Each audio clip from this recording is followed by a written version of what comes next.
So I'll start with uh, the journey of BTTT. If you could very briefly talk about, like, when we've come into Dehradun, we've always heard of BTTT the way it is now. Like, of course, it has grown and it has become a lot more. But we think that BTTT had a starting. And if you could talk about that initial uh, point in BTTT's journey and how it took shape. Yeah. So, BTGT is a citizens group, loose group of people who care for our city. We care for our this valley that we call our home. And the journey of BTGT began with the journey of the state of Uttarakhand. So that was the time when Dehradun was very hurriedly declared the state capital of Uttarakhand, the interim state capital. We are still not sure whether we are a capital or not. So, but with that process also began a process of very rapid urbanization and a process of destruction of heritage. So a lot of our canals, which were so much a part of the city, were covered up for road widening. We saw a lot of trees disappear because the city had to be connected with highways. We filed multiple RTIs, but nobody could tell us who actually ordered the felling of the trees. So Dehradun had a very dense tree cover, but a lot of the trees just disappeared. So we saw a lot of destruction, and I tried to go to the courts. I tried to get some legal,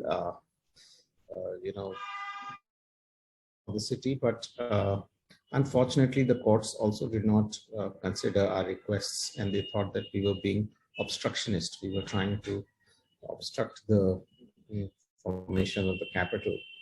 And the public sentiment was also towards state ban raha hai after so much of struggle, and why are these people trying to create obstacles. So that was a time when I actually saw that the people were not involved in protecting what we had, and uh,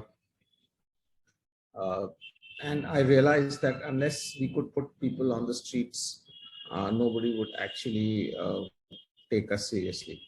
So it took us a few years. It took us a few years to formulate this idea, uh, but I always had this at the back of my mind that the idea has to be very, very simple. It has to be something which is the easiest thing to do. And with that, what I started doing was I started walking through the streets and I started documenting a lot of the heritage, because after this entire fiasco with the canals and in the High Court of Nainital, I got talking to our, he was quite a sensitive person, but he told me that um, unless you have people with you, no one is going to listen to you. And as it is, Dehradun does not have much heritage, much history. So no point talking about this. So that shocked me a little bit because I thought of him as a sensitive person. Um, so all I did was I just walked the streets and I started documenting everything that was a part of that I thought was a part of Dehradun's history. And to my surprise, some very interesting stories emerged. Uh, I put them down in a book, in the form of a book, which was the book itself was called Been There Doing That. And so a friend of mine who was also a secretary in the government of Uttarakhand once called me up that we have this little money left from the Department of Youth Affairs, and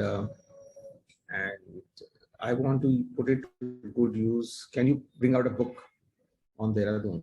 I said, yeah, I already have the text. Everything is done, but the money is so little that we cannot publish anything with that kind of money. So he said, but take it or leave it. This is the kind of money we have.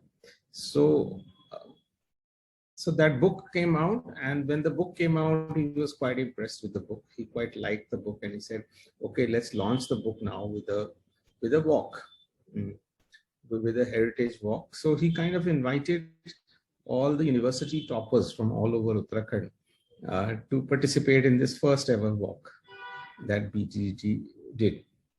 And from there, this whole process began, that we started doing heritage walks every Sunday. So the idea of citizens engagement is very simple. You just need to apply yourself. What we did was that we every Sunday, so we use the social media, we put it to good use. We have today we have 8 WhatsApp groups that are operational. We have about 80,000 people connected with us on the social media. So what we do is we tell people that we are going to meet at this particular point on a Sunday morning, and we are going to do a heritage walk. And 4 years down the line, we have this huge community which is connected to heritage, which is engaged as citizens of Dehradun. So what I realized was that there were a lot of these people all over the place who were very upset with what was happening to our city. They were very connected with the city, but did not have a platform to voice their concerns or to take some action. And I think this very simple idea of doing the walks gave us the opportunity to bring all these people together and take up issues which are of concern to all of us. So today we are a big group, and we are also a kind of pressure group. So I could say that with some satisfaction that we are some kind of a pressure group, and the government is somewhere scared of us. Okay, has somebody in the government ever referred to you as a pressure group? Have they started realizing that this is something that you can influence now, like in terms of? Yes, they do, because like for instance, we have a ITDA, the Information Technology Development Agency in the state. So they have just connected with us, and they want us to aerially all the heritage sites of the Doon Valley. So over the years, I think there is a recognition that Dehradun is rich in heritage, and this heritage needs to be preserved. Even with the smart city proposal, the first proposal that went out to the government of India when the smart city project appeared on the scene was a greenfield development project. So the whole tea estate in Premnagar in Dehradun was to be, razed to the ground, and a new city would be built there. So thrice these proposals went back and forth, and we kept on lobbying. We kept on telling them that we will not let go of the tea estate. You will have to have a retrofitting proposal. You cannot have a greenfield proposal.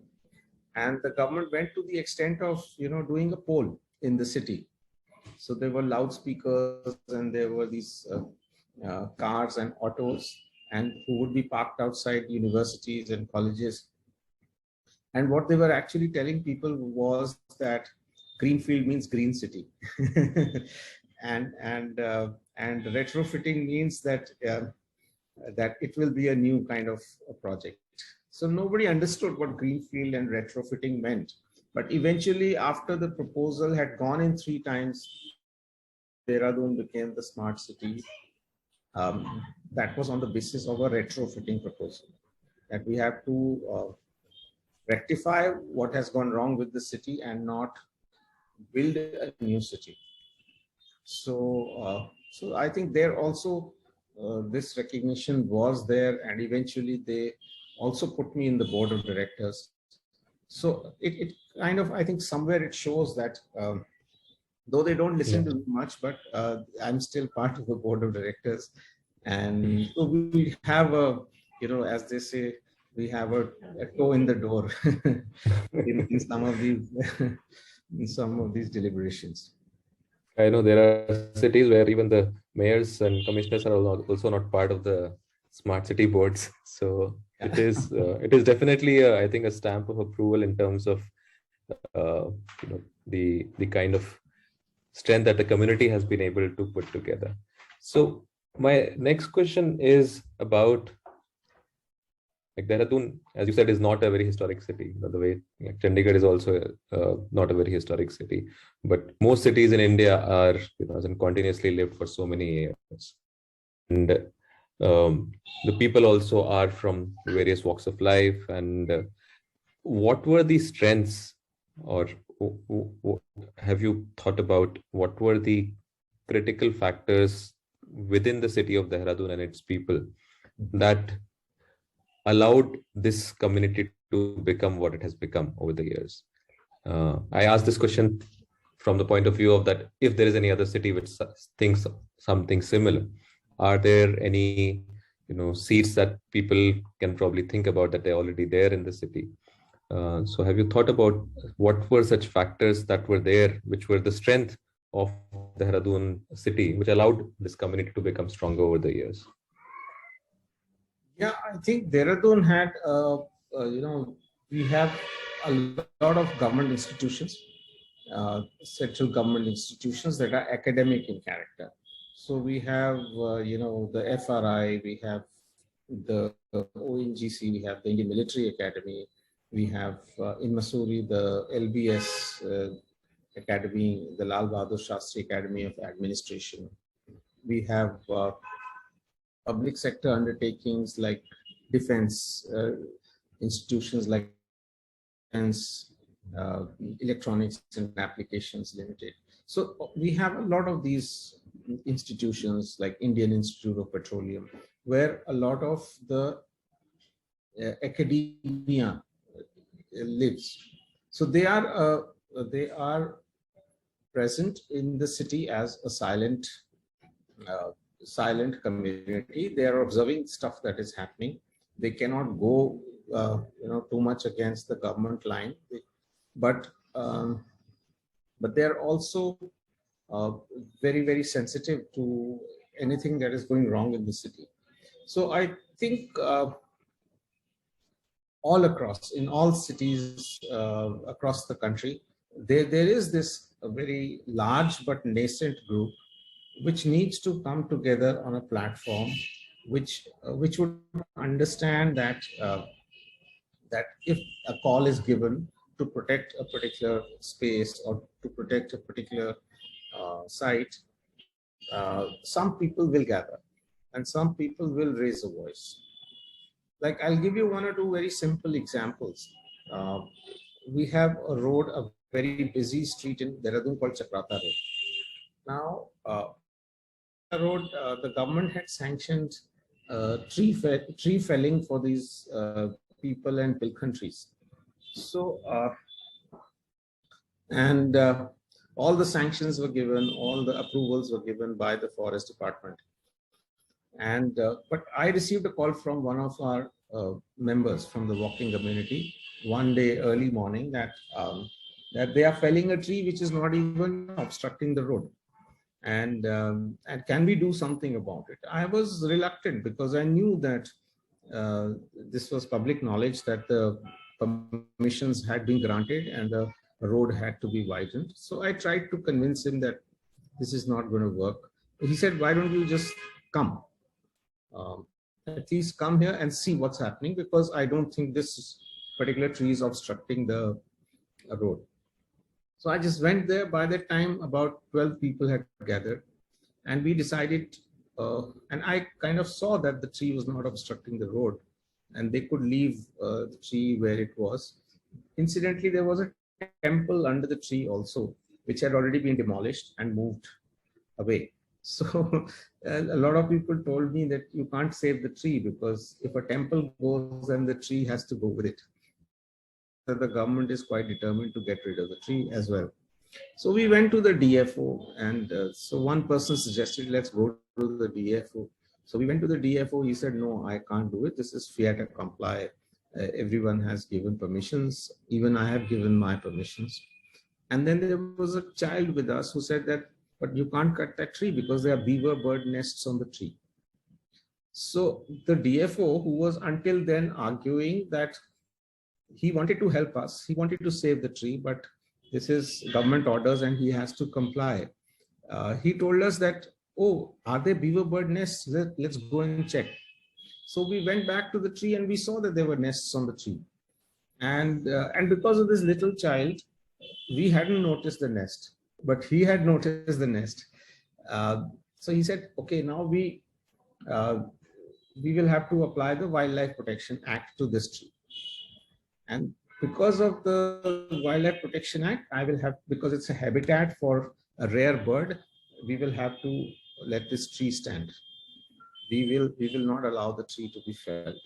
So these are very small examples. They will not make headlines in newspapers. They will not, go out there in the media. But I think these are very success stories, and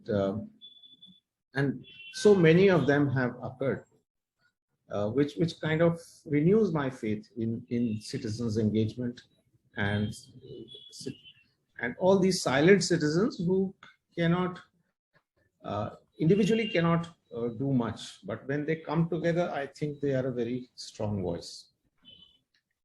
Wow, I think this story almost kind of stirred something, and like I was like just waiting that, okay, this is going to be a perfect story in terms of what the child has brought.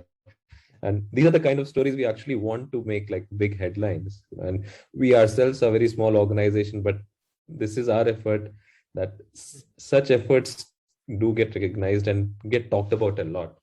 And sorry, I'm just gonna move to my next question, which is like, you've been doing these things, and in the few interactions that I've had, you've talked about the successes, you've talked about the challenges. Can you, for the benefit of the people who would be watching this, if you can talk about the opportunity in the coming times, as well as the challenges that you have come across while you've been nurturing this community in Dehradun, and now it has taken a life of its own. But these opportunities and challenges you would get to see up close. So if you can talk a little bit about what some of these opportunities and challenges that are there. Yeah, Tarun, I would say that there are lots of opportunities if communities come together. The government has vast resources. I have seen and I have observed very closely that the government has vast resources. Unfortunately, the biggest challenge is that there is a huge gap between what the citizens expect from the government and what the government actually wants to deliver. I don't know what forces are at work, what interests are at work, but this gap just seems to keep widening. Like for instance, right now we are talking in terms of connecting Delhi to Dehradun through a road, which will reduce the travel time to about 2 hours. 1 year, correct. There's a road which is cutting across Rajaji National Park and coming to Dehradun.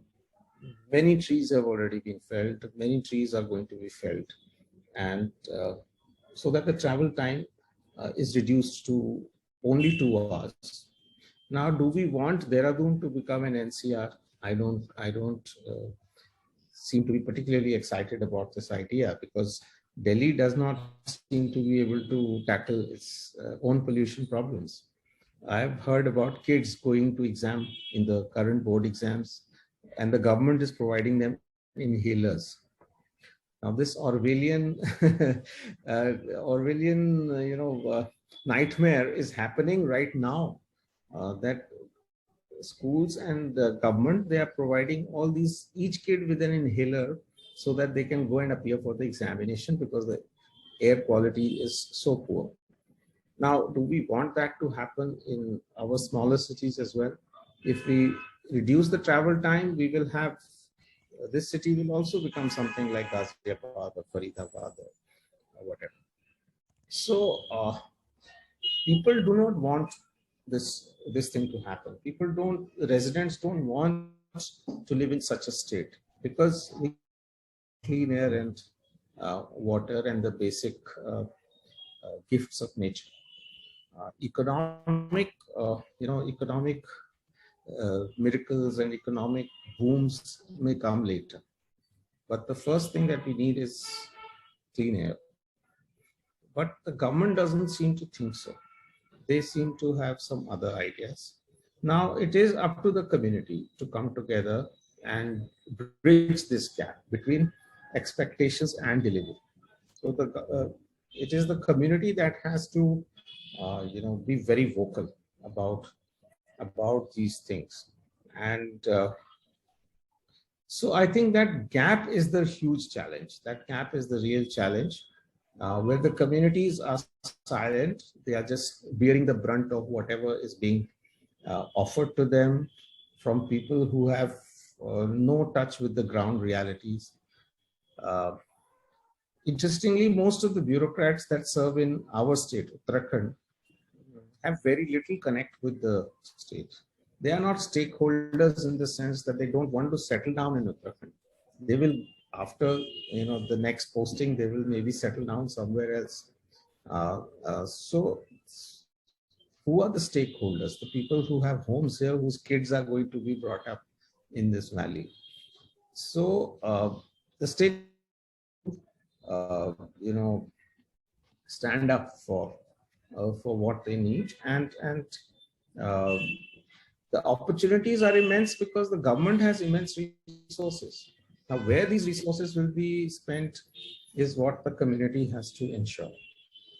So I think that's a very pertinent point, and I think that's often a struggle cited by the government, saying that like it's almost dismissed as if it is not possible, that there are multiple people who have multiple aspirations and multiple viewpoints, and it's very difficult to aggregate them into a policy. But that's not true, because there are ways in which you can simplify some of these policies for people and then get their inputs. So that is our next question, that where do you see is the opportunity where a large community can provide meaningful, sensible inputs to policy, which the government doesn't dismiss as that okay, we have done a poll and we're just going to take one whatever is the modal answer from there, but actually taking sensible inputs, because it happens in Europe. Either you do polls, whether you do there are bills that are passed, actually vote on it. So where are there opportunities, maybe not in Dehradun, but eventually, where the inputs from people on policies can actually go in real policy making? And if there are any examples that, or any successes that you have, even if they're little, that you have experienced in kind of making a policy decision change. You gave an example of the tree, but whether in the smart city context or others. Yeah, so to bridge this gap, what we need to do is we need to have citizens coming together on platforms. For instance, in a city like Dehradun, where distances are short, weather is generally great, and we are within the smart city project. The main area, the central part of the city, is being refurbished. So we are having the central artery, the Rajpur Road, is being remodeled. Yeah. So when the plans came up for discussion, my first suggestion to the board was that we should look very seriously at cycling tracks and walking spaces. So we wanted to do a walkability survey. I had suggested to the government that we should do a walkability survey and see where we could introduce the idea of cycling and walking into the city. Now, in our advisory board meetings, we have the MLAs, we have the MPs, and almost everyone laughed at the idea. And why would people want cycling tracks? Why would people want to walk? We should have as wide roads as possible for movement of traffic. Now, we tried a lot. We tried, as you are well aware, we did these cycling tours. So the idea was to show to the powers that be that if people can do tours across the city on bicycles, it shows that citizens are desirous of using this as a commute. Now, Dehradun is also a school city. There are lots and lots of schools, and a lot of people come here for an education. Today, our roads are not safe for children to cycle on them. Now, there is so much traffic that parents don't feel safe if kids go out on a bicycle. In my childhood, that was not the case. We were cycling all across the valley. So now, how to engage with the government, how to convince them. So that was one exercise that we did, that we said that, okay, for the next 1 month or so, we will do cycling tours across the city so that cyclists become more visible. So it's not just people cycling early in the morning for fitness, but it has to convert into people cycling to work. So there was some recognition that cycling is a mode of transport which can be adopted. But since the government is not willing to do it, now we are doing it some other way. We have a cycling mayor. We are going to appoint a lady who is a 70-year-old cyclist who has, and we did a short film on her as well. The film is available on YouTube. So we are trying to project her as the cycling ambassador of the city. And we are, so eventually we will be using her voice to talk about cycling as means of commuting. Now, how far we will go, I cannot say, but we have to work around this and convince the government in some way or the other that this is what the people of the city actually demand, and bridge that gap between delivery and the demand. I would say that that communities can come in handy, because if we did not have the community, we would not have those 50, 60, 100 people doing the cycling tours and becoming visible on the streets. So you've talked about the interaction between the platform and the citizens. And maybe you can briefly talk about which are some of these mechanisms by which you've been able to connect. Like walking is definitely one, and like I receive the regular updates. But are there other ways in which you stay connected and in which the citizens engage with the platform? And then I think the follow-up question is, so this is a one interface between citizens and the platform. Can you also talk a little bit about what are some of the interface government and the platform? Because you almost are representatives when such community efforts come together, you kind of become representative of citizens, and then there is an interface between. So which are the opening points in the government, in the bureaucracy, in the political leadership, where the inward there is some ingress of ideas? Which are some of those ingresses? So first question, the medium by which you engage with citizens. Yeah, so social media gives us a very good platform to continuously engage with citizens. So the walk or the cycling tour that we do is a Sunday thing. It's a weekend thing, but we try and make our presence felt at all the community fairs and festivals. That's one thing that we are very very careful about. We were just discussing the tree story, and we were wondering that who was the hero in the story? Was it the DFO or the child?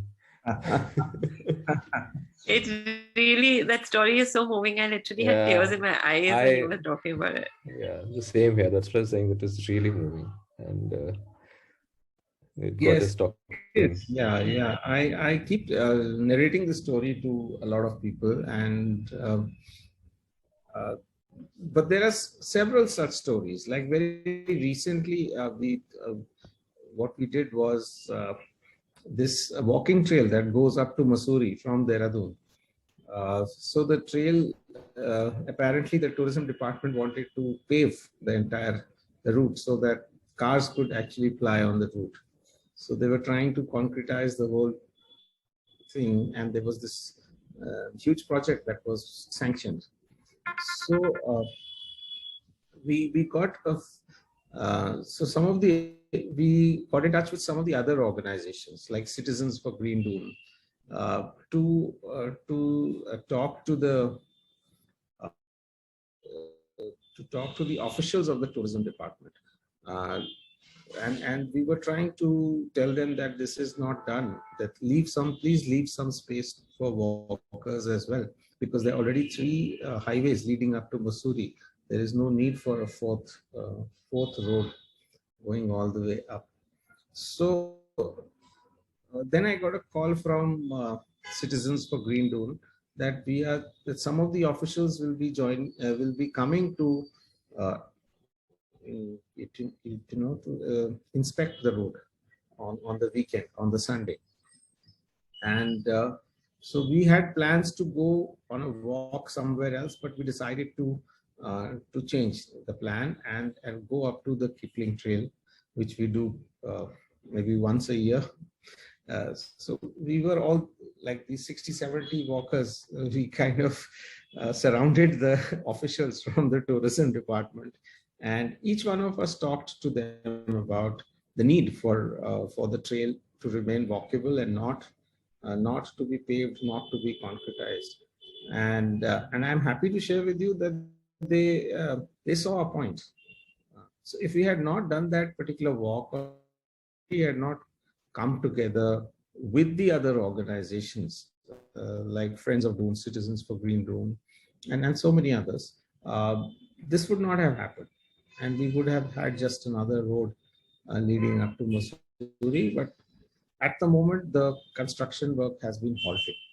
So these are little success stories, but I think for community life, they count for a lot. They count for and makes life easier for us and for other people who are sensitive to these things. So I'll circle back to, I think, where we disconnected. You're talking about the role of social media. So we're talking about the mediums by which you connect with citizens, and then the second point. Yes, so social media is a very powerful medium we discovered over time, that can connect citizens, that can keep citizens engaged, and also impacts the government, because if some story goes viral over a particular medium, then the government is forced to take action. Our traditional media, like the print media or the electronic media, have lost interest in such public interest stories. They don't seem to care about these stories, but I think the biggest pressure group is people on the street. So I tend to call Been There Dune that as the university on the street. And any official passing by, if they see a group of 100 people standing together and watching a tree, they will shudder to order its felling. So I think social media plays a significant role, but eventually you have to put people on the street, and you have to get people talking about these issues. So and also to work with other organizations. I think Been There Dune that success has also been that we have been able to engage with other organizations. So multiple organizations have multiple expertise. Like we have a group called Dune Nature Walks. So they have expertise in nature, whereas we have expertise in heritage. Then there is a Citizens for Green, actively engaged with greening of the city. So we always make an effort to reach out to these organizations and involve them in our work. For instance, there was before the monsoon is set to arrive. Dehradun always has this survey. The forest department does a survey, and then they say that, oh, these many trees are found to be dangerous, and they need to be felled. Now, last year, what we did was that we got all the community groups together. Then we said we will not allow this to happen. We will stage a protest. So they started felling 2 hollow trees. They said these trees are hollow and they could fall on people on the street. So we said that, all right, if the trees are a danger to traffic, we will not obstruct your work, but let the citizens know what is the criteria that you consider a tree as dangerous. And then if the citizens understand the criterion, then let the citizens come with you on the survey. A lot of the experts from within the citizens groups went for the survey, and out of the 22 trees that had 22 very old trees on Rajput Road that had been marked for felling, we were able to save about 60. And for some of the trees that we also agreed were dangerous or drying up or almost dead and needed to be removed, we got the citizens groups to replant. I think this kind of involvement of the citizens will eventually lead us to the place that we want to be in. We are not there yet, but the more the citizens get involved, I think the easier it will become for us to engage with the authorities. So the second part of it was the other side of the interface, so which is between BTTT as a community, as a platform, and the citizens. Like there are successes, there are failures, but there are ways in which you are taking the voice of citizens to the powers to be. So what are those interfaces? Where are when we talk about the community as a pressure group, where does the pressure go, and what are some of those? I don't even think that it needs to pinch every time. So wherever government seeks our help, wherever government, we have to be active participants with the government. We have to educate them. We have to nudge them gently into doing the stuff that we want them to do. To give you a very good example, we have close to Mussoorie, we have an estate called George Everest Estate. So George Everest, the guy after whom Mount Everest is named, lived here, and he was a surveyor, and he lived most of his life in the Himalayas. He is the person who's credited with measuring the exact height of the Himalayan peaks, because until he measured the height of the Himalayan peaks, the Andes mountains were considered to be the highest mountains in the world. So George Everest's house was in neglect for several years. Ever since independence, it had become a ruin. So now we could never kind of convince the government to renovate or to restore that house to.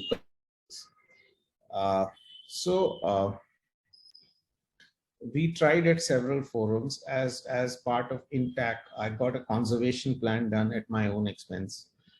So we engaged with conservation architects. We had the whole plan ready with us. Nobody would, even look at it. And then one day I got a call from the Lal Bahadur Shastri Academy that the 1970 batch of the IAS is having a reunion, and they want to do something different. They want to go for a walk with you. And all these people are like secretary level officers at the moment, or some of them had retired, some of them were secretary level officers. And they said, we want to go for a walk. So I said, but what can I tell them? These people already know so much about this place. They said, no, they want to have fun. So I went. Um, I said, okay, if they want me to tell them something about Mussoorie's history, I can. I'm game for it. So we went. We had a nice walk. We walked through Landor, and after the walk, they kind of invited me to lunch. That why don't you sit down and have lunch with us? And then one of the officers, out of the blue, he asked me that, tell me, Lokesh, we had a lot of fun with you today. What can we do? What is this one thing that you want us to do? I said, well, I couldn't think of anything else. And I said that, sir, if you really want to do something for Mussoorie, this is the place where you have trained as IAS officers. If you really want to do something for Mussoorie, please get the George Everest House conserved. So, and they said, yeah, we went there when we were trainees. We went there on a project, and I've seen that house. It's quite a ruin. And I said, yeah, it's quite a ruin, but something can be done about it. So they said, how do we do it? I said, I have a conservation plan in place. Now you have to pressurize the Secretary Tourism to do something about it. And he has the money. He has the funds from ADB. He just needs to sanction this project. They said, oh, this Secretary Tourism in the state, he's like 12 years our junior. So we will exert all the pressure that we can. So they made a group. They made a WhatsApp group. They said, do you have his number? Can you share his number with us? So I shared the number. So apparently every weekend they were giving him a call. Ki kya hua? Everest House ka kya hua? Everest House ka kya hua? So eventually they did sanction the money. And just yesterday we inaugurated the government inaugurated the George Everest Estate. And the whole place has been conserved because of that. So there are multiple entry points. You don't know where the cracks will appear and where you will get an entry. But I think if you have the plans ready, or if you're prepared with your responses, that is a continuous process. That is something that you have to engage with on a constant basis, that you keep looking for these opportunities, like wherever you feel that there is scope for change, you do your research, get your plans in place, and wherever the opportunity arises, you can, I think, engage actively with the government, because eventually government is also a part of us. We have elected these people, and I don't believe in always being at loggerheads with the powers that we can educate them. We can kind of gently do a lot of things that we want them to do, and that's where a citizens group also comes in handy. It comes in very useful.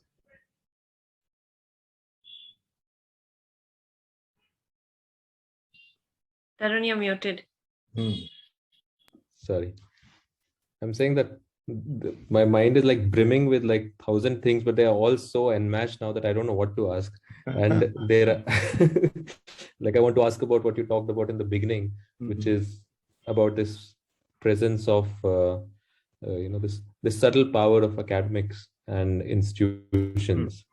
So I have a few questions that I want to ask in the end, but I just wanted you to talk a little bit about the idea of these subtle forces, these people who are silent witnesses of the things that are being done, and what are some of those things that they like. So they are definitely this, they're observing and they have some kind of knowledge, but what are those should I say innate factors in this kind of citizen groups which makes it possible for them to kind of unite? The reason I ask is that I was in Rishikesh for a day a few months back, and you are aware of the on the main Haridwar road, and some of these trees are more than 100 years old. Yes. And what has happened to the previously cut trees also is that now there is full parking, which is also unauthorized parking. There just the people who have the shops park their cars there. And there was just one guy who was standing with a placard, homemade, and I just stood with him and asked him, what is happening, where are you from, and stuff like that. But there was nobody else.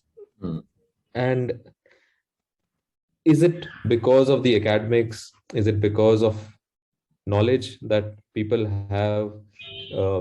Like, what is that factor that causes these citizens to latch onto a platform if it exists? Because people are there, and maybe there would be people who are able to create that platform. But is it something in people which allows them to kind of gravitate towards a thing like BTTT? And I think, Tarun, that see, all of us as individuals have our own constraints. We have our own fields of knowledge, but we also have, things that inhibit us from community. Most citizens look at the four walls as their home.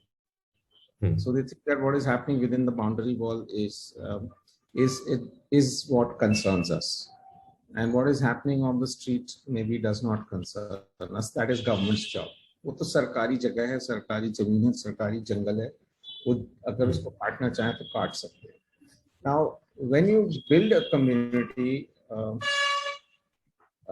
then people and I keep repeating this ad nauseum in all our interactions with people who come for walks, people who come for our various events. I keep telling them that think of the entire valley as your home. Don't think of the four walls as your home. So this is our home, because if we don't have clean air to breathe, what will our children breathe? And that clean air you cannot get within the four walls. You have to protect the entire ecosystem if you want to breathe clean air.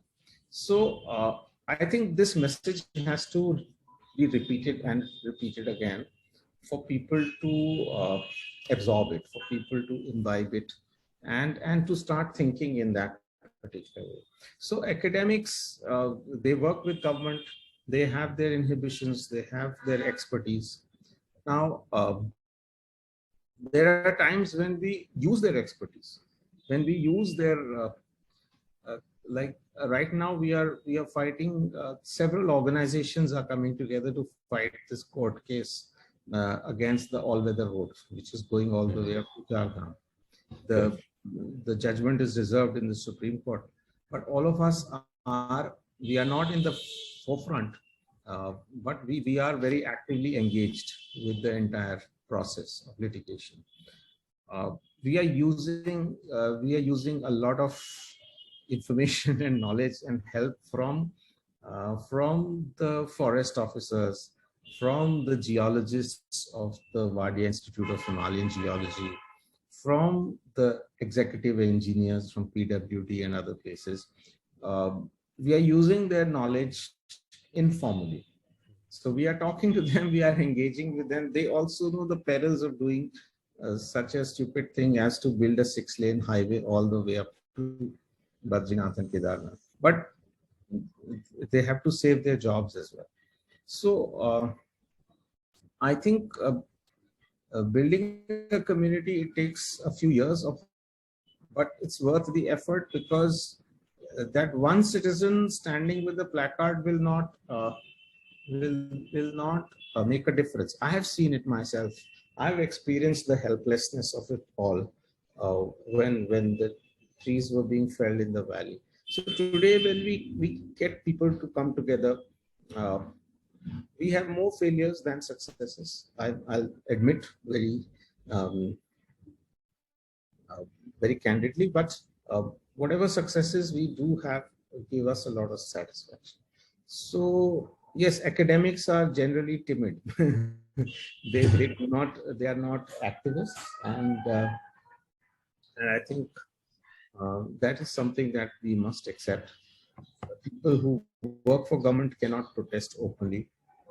They have their limitations, but we can use their knowledge base. We can use the insider information to make a better world for all of us.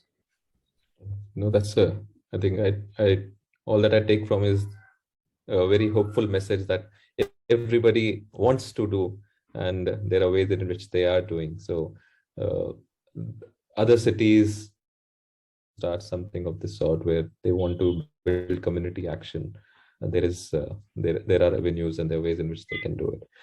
I think we just crossed the 1 hour mark, but there are two questions if you allow me to ask.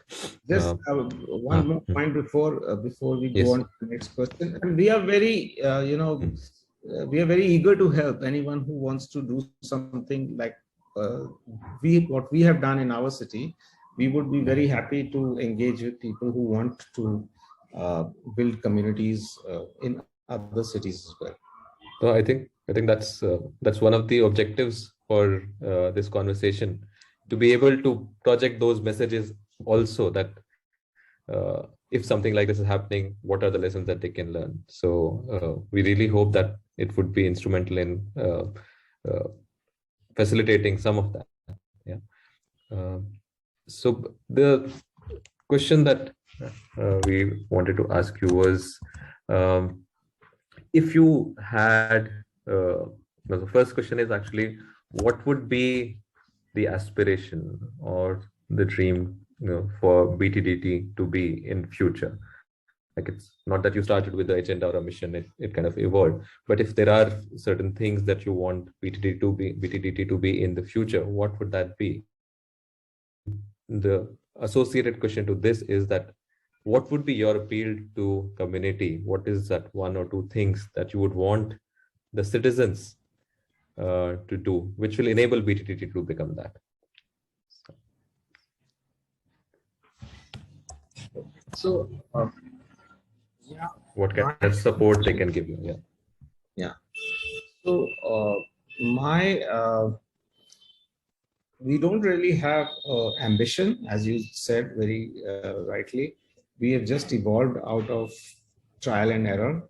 There have been more misses than hits, but we have evolved over the years. But I would definitely want this, and we are headed probably in that direction, that I would want the community to now handhold a lot of the rural areas, a lot of the rural communities around our city, where we are seeing rapid urbanization, where we are seeing brazen tourism, that they are being opened out to tourists in a very wrong kind of way, and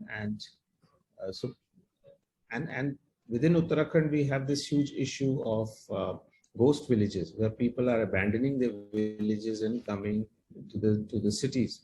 So our community is actively engaged with this idea that we want now to grow and handhold communities into developing what we describe as slow tourism initiatives. So we are already working with 9 village communities around Uttarakhand, where we are developing walking trails for them. We are developing heritage trails, nature trails, bird checklists. We are doing moth walks, moth trails, butterfly trails. So wherever we find good number of butterflies, we engage with experts and we try to publish this data in the form of nice guidebooks and maps, and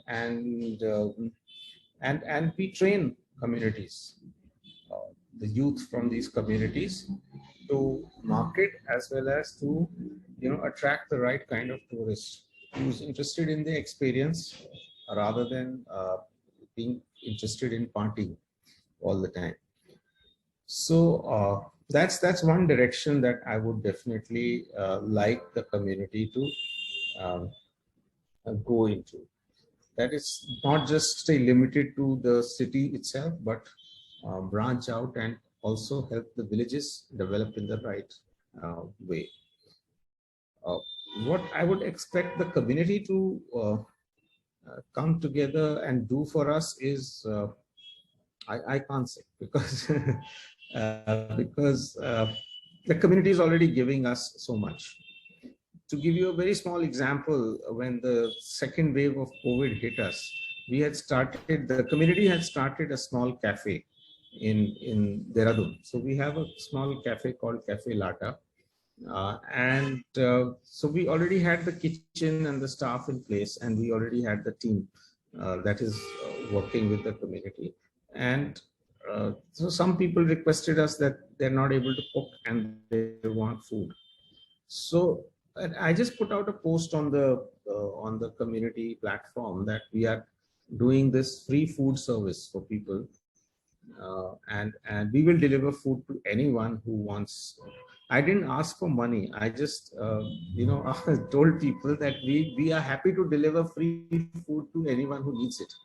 And so much help poured in, so much money poured in. I was moved by these people who are connected to our community, living, facing their own challenges with COVID, donating money to us to serve as many people as possible. So with the help that we got, we were able to distribute thousands of oximeters, not just food, but stuff like oximeters and medicines, which were in such short supply at that point in time. So I think the community is already giving back a lot, and I just wish the community grows and we pick up the right issues. That's it. Thanks so much, Lokesh. I think this was very moving, and I think the kind of conversation that we just had, it just brings so much hope to all of us, that starting with a very nascent idea of getting people together, and the way the journey, as they say, the karma apne aap badhta gaya, and that's what BTTT has done. And we wish that the karma or badhta rahe, and it as you say on BTT's website, it's a group preserving Doon Valley, that you succeed in all possible manners in that vision and reaching that goal, and all our best wishes with you. And thankfully we are around, so we'll get to see and hear more of it live as well. But thanks so much for your time. It was a wonderful hour spent with you, and we will be in touch as we move forward in propagating this message, and hopefully this will come to good use. Thank you so much for having me here. It was wonderful interacting with all of you. Thanks so much. Thank you. Thanks. Have a good evening.